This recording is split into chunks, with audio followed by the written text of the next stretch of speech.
Ang mga China ngayon ay gumagawa na ng mga hyper-realistic na pekeng sanggol na kahit sino ay madaling malinlang sa unang tingin.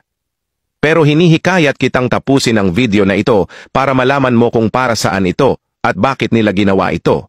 Ang tawag sa kanila ay reborn dolls. Mukha silang totoong sanggol, mula sa ekspresyon ng mukha hanggang sa kulay ng balat. Gawa sila sa silicone o vinyl at bawat isa ay inukit at pininturahan ng sobrang detalyado. Paulit-ulit na pinapahira ng pintura para ma-achieve ang natural na kulay ng balat, pati na ang maliliit na ugat at bahagyang pamumula ng pisngi. Hindi lang iyon, mabigat din sila tulad ng totoong sanggol at ang buhok ay isa-isang tinatahi o tinatanim.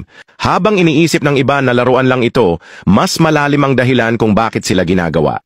Para ito sa mga taong dumaranas ng matinding kalungkutan, mga nawalan ng anak o ginagamit bilang therapy para maibsan ang anxiety o emotional distress.